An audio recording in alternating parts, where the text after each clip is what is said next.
Hello guys, कैसे हैं आप सब। आज आपके सामने मैं एक नया वीडियो जिसका टॉपिक है पेशेंस यानी कि धैर्य। हम धैर्य कैसे रखें, ये बहुत इम्पॉर्टेंट है। ऐसा लगता है कि थोड़ा सा बात में लोगों को टेंशन हो जाता है, बहुत ज़्यादा सोचने लगते हैं, यहाँ तक कि डिप्रेशन में भी चले जाते हैं। ऐसा क्यों होता है? ये भाग दौड़ की ज़िंदगी में ट्रैफिक के पास भी लोग रुकना नहीं चाह रहे हैं। मालूम होता है कि हॉर्न पर हॉर्न दाबे जा रहे हैं, एकदम ऐसी उनको जल्दी है जाने की। आप देखते हैं कि पॉपुलेशन कितना है, हर लोग चाहते हैं शॉर्टकट में कोई काम हम कर लें और हमको एकदम मतलब रातों रात जो फ़ायदा हो जाए। और एक मतलब कि कहीं पर भी आप ट्रैफिक में जाएंगे तो देखते हैं कि कोई आदमी किसी को लिफ्ट नहीं दे रहा है। वो चाह रहा है कि मैं बस आगे बढ़ूं, वो चाह रहा है कि मैं आगे बढ़ूं। हॉर्न पर हॉर्न, हॉर्न मालूम हुआ कि कान एकदम फाड़ देगा। तो ये है सिर्फ पेशेंस की वजह से। आइए बताते हैं आपको। टेबल टेनिस के जो है या जिम कोरियर, उनके ज़िंदगी में इतना डिफ़िकल्टीज थी, इतना ये था, एक वर्ड है डिफ़िकल्टी। वो उन्होंने कितना इससे सरवाइव किया और वर्ल्ड रिकॉर्ड बनाया। कई बार उन्होंने गोल्ड मेडल लिया इंडिया के लिए। बहुत सारी डिफ़िकल्टी का सामना उन्हें करना पड़ा। और जिम कुरियर जो हैं वो बहुत ज़्यादा मेहनती, बहुत ज़्यादा उन्होंने स्ट्रगल किया अपनी लाइफ में, तब जाके उनको गोल्ड मेडल मिला। तो लोग उनका मेडल देख के बोलते हैं कि हाँ, जिम कुरियर जो हैं वो गोल्ड मेडलिस्ट है, इतने अच्छे टेबल टेनिस मतलब हैं खिलाड़ी। लेकिन उसके पीछे कितनी कहानी है, कितना स्ट्रगल छुपा हुआ है कि क्या बताएं। समय जो है, हर चीज़ जो है, प्रकृति जो है हमें समय के अनुसार देती है। ना समय से पहले कुछ हुआ है ना होगा। हर चीज़ का एक निश्चित समय जो है वो फिक्स है बाय गॉड, मतलब ऊपर वाले की तरफ से। आप हज़ार कोशिश कर लो उससे पहले कुछ नहीं हो सकता। यहाँ तक कि आप देख सकते हैं कि माउंटेन क्लाइंबर सब जो हैं वो कितना मेहनत से, कितनी ज़्यादा मतलब तकलीफ़ सहकर वहाँ तक पहुँचते हैं। अब रास्ते में कितने सारे बाधाएं आती हैं उनको ऊपर चढ़ने में, माउंटेन को क्लाइंब करने में, कि क्या बताएं। लेकिन जैसे ही वो एवरेस्ट पर जाकर अपना झंडा गाड़ देते हैं तो लोग वाहवाही करते हैं, पूरे वर्ल्ड में नाम होता है, गिनीज बुक में रिकॉर्डेड होता है। लेकिन और उन्होंने क्या क्या सरवाइव किया ये कोई नहीं जानता। अगर वो पहले दिन सोचते कि मैं पिक पर पहुंच जाऊंगा तो, लेकिन पेशेंस से उन्होंने काम लिया। और आजकल के भाग दौड़ की ज़िंदगी मतलब रोबोट की तरह इंसान हो गया है, रोबोटिक वे में काम कर रहा है। एकदम मानो कि एकदम पल भर में कुछ ऐसा करें कि हमको जल्दी रिजल्ट आ जाए। ऐसा कुछ करें कि रातों रात हम करोड़पति बन जाएं, मिलियनरी बिलियनरी हम बन जाएं और पैसा जो है आने लगे। शॉर्टकट वे के चक्कर में बहुत से लोग गलत लाइन भी कर लेते हैं और चाहते हैं कि हम, मेरे साथ ऐसा क्यों हुआ, फिर परेशान रहते हैं क्योंकि पेशेंस नहीं है ना। पेशेंस रखो, पेशेंस बहुत ज़रूरी है, धैर्य, सब्र। जिसने पेशेंस किया उसका भला हुआ। मैगी का ज़माना, 2 मिनट की मैगी सोच चाहते हैं तो 2 मिनट की मैगी में मज़ा नहीं जो दाल बुखारा में है। दाल बुखारा एक रेसिपी है जो रात भर बनने में, प्रोसेस में टाइम लगता है, लेकिन सुबह में जब खाओ उसको तो वाह क्या डिलीशियस है, क्या मज़ा है। लेकिन इतना ज़्यादा प्रोसेस से वो पक के हम तक तैयार होकर आया, इतना सारा इंग्रेडिएंट्स उसमें लगा, उसके बाद ही मज़ा मिला। अब देख रहे हैं कि कोई आदमी एक पेड़ लगाता है, पेड़ लगाता है, जैसे ही पौधा लगाता है उसके बाद सोचता है कि रोज़ उसको वाटरिंग करना शुरू करा, पानी देना, डेली दे रहा है, उसको झाँक झाँक के बार बार जाके देख रहा है और सोच रहा है कि एकदम कैसे ये जो है पौधा बन जाए, कैसे पौधा बन जाए। एक गुठली भी आदमी आम के खा के फेंकता है तो आपने तो फेंक दिया, लेकिन प्रकृति अपना रंग दिखाता है। वो गुठली कहीं पर फेंका नहीं, अब वो एक बड़ा वृक्ष का रूप जो है ले लेता है। प्रकृति ने ये किया, कुछ काम प्रकृति पर भी छोड़ दो, प्रकृति करता है, नेचर करता है। अब जैसे कि हीरा आपने देखा, हीरा जो है वो चमकता है, कितनी शानदार चीज़ें हैं, लेकिन उसको प्रोसेस में कितना टाइम लगता है। हीरा जितना तराशा जाए, वो रॉ मटेरियल निकलता है ज़मीन के अंदर से, लेकिन हीरे की खान से जब निकाला जाता है तो कैसा शक्ल रहता है। वो प्रोसेसिंग में उसको बहुत टाइम लगता है, बहुत फॉरेन हाइट पर वो जो है जाके उसको तराशा जाता है, उसको ये किया जाता है। आप देख सकते हैं तब जाके वो हीरा का रूप लेता है। 1 बिलियन से लेके 3 बिलियन ईयर लगता है इसको, इस प्रोसेस को पूरा करने में। यानी कि 100 साल भी कह सकते हैं, 100 करोड़ साल भी कह सकते हैं इसको। इतना फ़ारेनहाइट पर 2200 फ़ारेनहाइट पर ये जो तब ये होता है, तब जाके प्रेशर पड़ता है 7,25,000 पाउंड पर स्क्वायर इंच। इतना प्रेशराइज, इतना मतलब हीट इस पर पड़ता है। उसके बाद इसको जो तराशा जाता है, उसको निखारा जाता है, तब उसको ज्वेलरी का रूप पड़ता है, तो हीरा हीरा कहलाता है। उसी तरह से इंसान भी है। अब देख ले कि आप प्री मेच्योर बच्चा कोई नहीं चाहेगा, कोई पेरेंट्स नहीं चाहेंगे प्री मेच्योर बच्चा। एक प्रोसेस होता है, एक माँ के गर्भ में जो 9 महीना का प्रोसेस है, उसके बिना कुछ नहीं होता। जब तक कि पूरा सर्किल पूरा नहीं हो जाए, आप चाहोगे कि आपको 4 महीने 5 महीने में डिलीवरी हो जाए, बच्चा निकाल लिया जाए? कैसा वो बच्चा कैसे रहेगा? क्या वो सही रहेगा? नहीं, इमेच्योर बच्चा रहेगा और उससे कोई फ़ायदा नहीं। तो पेशेंस से काम लेते हैं पेरेंट्स। तो आप जब वहाँ पर पेशेंस से काम ले रहे हैं, तो और ऐसे ज़िंदगी में क्यों नहीं? वो जो प्रोसेस है माँ के यूट्रस में, जितना दिन 9 महीने का टाइमिंग, माँ जो खाती है, माँ जो पीती है, वो सब बच्चा लेता है। हर स्टेज पर गुजरने के बाद जब पूरा सर्किल पूरा होता है 9 मंथ का, तभी जाकर माँ जो है वो बर्थ करने के मतलब बच्चों को जन्म देने के लिए तैयार होती है। तो ये एकदम सही है एग्जाम्पल। कबीर जी ने कहा है कि धीरे धीरे रे मना, धीरे सब कुछ होए, माली सींचे 100 घड़ा, ऋतु आए फल होए। जब ऋतु आएगा, पानी बहुत ज़्यादा देने से कोई फ़ायदा नहीं। आप दिए जा रहे हो, पानी दिए जा रहे हो कि जल्दी फल होगा, लेकिन उसका एक्चुअल जो टाइम है, जब वो आएगा तभी फल लगेगा। ये इतने बड़े कबीर ने जो है कहा है, उनकी बातें गलत तो नहीं है, क्योंकि वो कुछ एक्सपीरियंस ही झेल के आए हैं।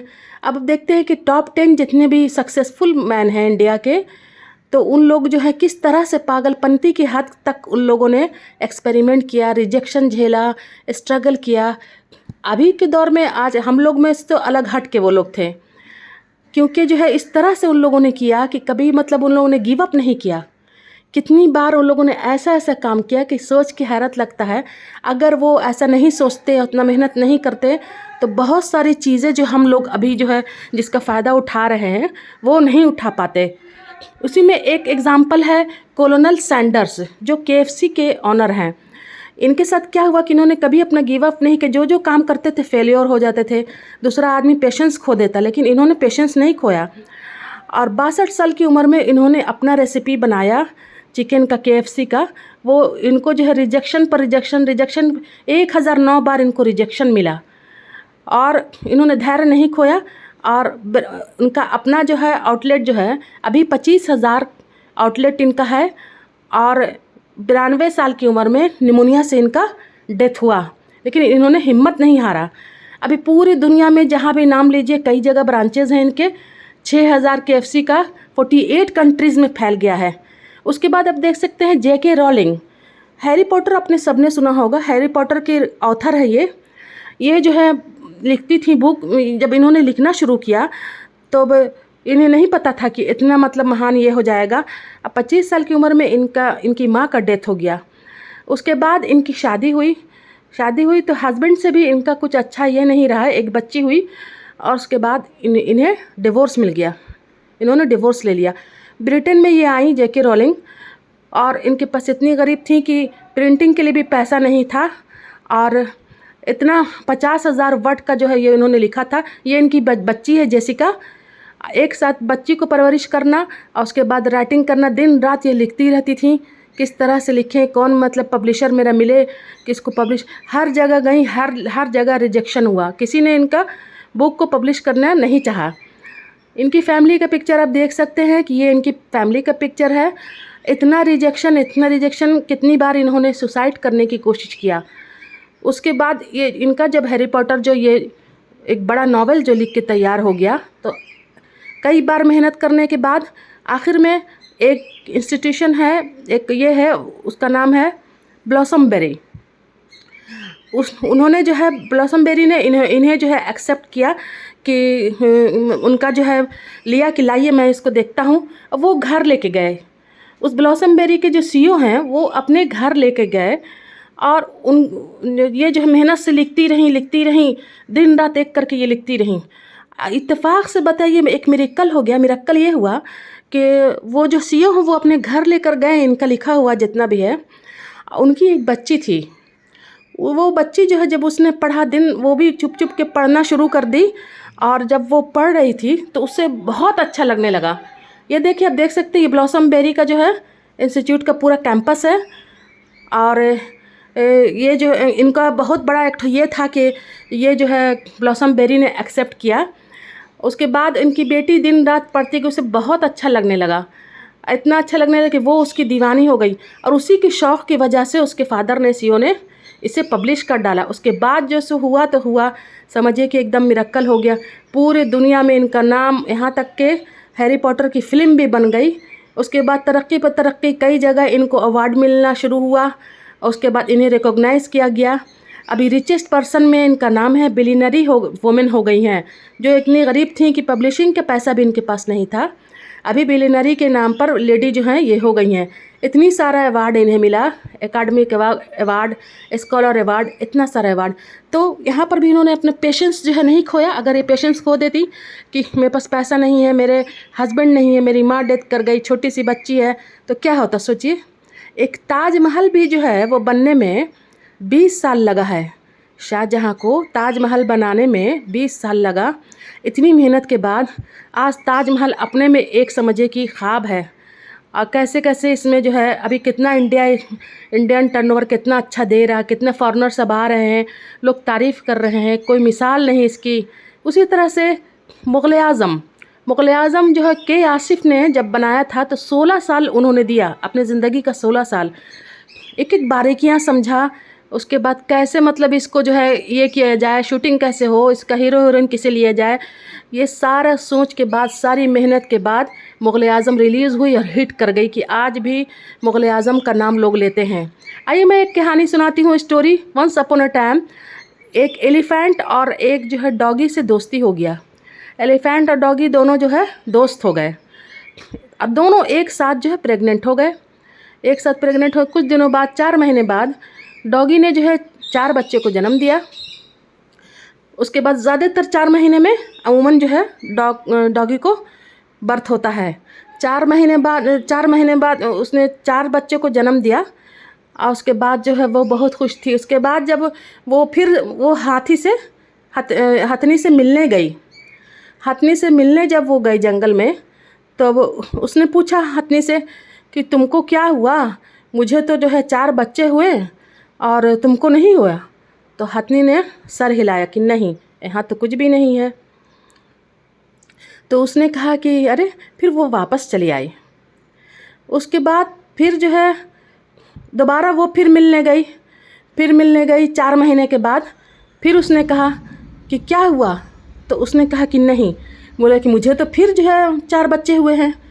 ऐसे करके वो फिर जो है वो बोला कि नहीं। तीसरी बार जब वो गई हथनी के पास, तो उसने कहा कि तुम श्योर हो कि तुम जो प्रेग्नेंट हो, तुम्हारे साथ मैं भी प्रेग्नेंट थी, मुझे जो है 4 करके 12 बच्चे हो गए और तुमको अभी तक एक भी नहीं हुआ। तो हथनी मुस्कुराई। उसके बाद जानते हैं उसने क्या जवाब दिया? उसने इतना अच्छा शानदार जवाब दिया कि मेरे अंदर जो है एक हाथी का बच्चा है। मैं बर्थ करूँगी तो एक हाथी के बच्चे को पप्पी नहीं दूँगी, और वो हाथी जो है वो ज़मीन पर आएगा, चलेगा तो ज़मीन हिल जाएगी, और सब जब वो क्रॉस करेगा रोड तो लोग जो है बोलेंगे अरे हटो, हाथी आ रहा है, हाथी का बच्चा आ रहा है। और धरती पर लगेगा कि हाँ कुछ आया है, इसलिए मुझे टाइम लगता है। यानी कि कहने का तात्पर्य है कि कोई अच्छी चीज़, बड़ी चीज़ करने में टाइम लगता है। तो इस तरह से आप देखते हैं कि आप एक साथ कुछ काम कर लेते हैं, एक साथ मल्टी लेवल काम चाहते हैं, मल्टीटास्किंग, ये भी वो भी। कुछ लोग जो है कई कंपनी एक साथ ज्वाइन कर लेते हैं और उसके बाद सिवाय हरासमेंट होने के फ्रस्ट्रेट हो जाते हैं, फिर डिप्रेशन में चले जाते हैं। ये काम वो काम, कोई लोग एक ही कंपनी में हैं तो बहुत ज़्यादा अपने आप को बहुत कम टाइम में चाहते हैं, तो आज ये किया, आज वो किया। उसके बाद होता क्या है कि अपने अगल बगल किसी से मिलते हैं, अब वो अपने अपलाइन से नहीं मिलते। पहले अपलाइन से मिलिए, अपने कलीग से मिलिए, अपने जितने भी हैं इंटायर टीम से मिलिए, बातें कीजिए, हर चीज़ का सॉल्यूशन है कि हाँ ये चीज़ प्रॉब्लम हो रहा है तो इसको कैसे सॉर्ट आउट करें।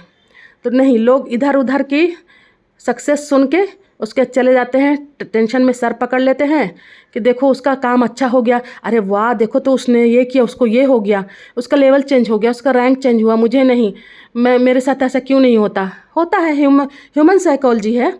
उसके टेंशन में आप सर पकड़ के बैठ जाते हैं और उसके बाद होता क्या है कि आप डिप्रेशन में चले जाते हैं मैंने इतना मेहनत किया, मैंने ये किया, मैंने वो किया, मेरे साथ अच्छा ऐसा क्यों नहीं हुआ। उसको जो है तरक्की हो गई, उसका लेवल चेंज हो गया, मेरे साथ ऐसा क्यों नहीं हुआ, ऐसा क्यों होता है मेरे साथ। बार बार आपको ये निगेटिव थिंकिंग जो है आनी शुरू हो गई। जहाँ निगेटिव वाइब्स आई, समझिए कि विनाश होना एकदम तय है। इसलिए आपके आसपास का जब निगेटिव आप सोचोगे तो सब कुछ निगेटिव लगेगा। आपका आसपास का जितना भी ऑरा है सब निगेटिव हो जाता है। तो हमेशा बी पॉजिटिव रहिए, कभी निगेटिव मत होइए, ना निगेटिव लोगों से मिलिए। और अंत में अगर जो है आपको ये मेरा वीडियो अच्छा लगा तो लास्ट तक बने रहिए, ये भी आपका पेशेंस है। अंत में एक मैं कविता बोलती हूँ। ये हमेशा से है तकदीर की गर्दिश का चलन, ये हमेशा से है तकदीर की गर्दिश का चलन, चांद सूरज को भी लग जाता है एक बार ग्रहण, देख कर वक्त की रंगीनियाँ हैरान न हो, और आदमी वो जो मुसीबत में परेशान हो, मुसीबत में परेशान न हो। ये सही बात है। और इसी तरह से आप लोग जो है बने रहें मेरे वीडियो में, इसी तरह से आते रहें, और मैं खोज खोज कर आप लोगों के लिए एक अच्छा वीडियो लाती रहूँगी। ये एक तरह से आपके पेशेंस का एग्ज़ाम है कि देखें आप लास्ट तक मेरा वीडियो देखते हैं कि नहीं। ये भी एक पेशेंस है ना। आप मेरा लास्ट तक वीडियो देखते हैं कि नहीं, ये भी आपका पेशेंस है। कोशिश करूँगी कि आप में से जितने भी लोगों ने ये वीडियो देखा, आपकी ज़िंदगी में कुछ चेंजेस आए। ठीक है, बाय बाय, थैंक यू।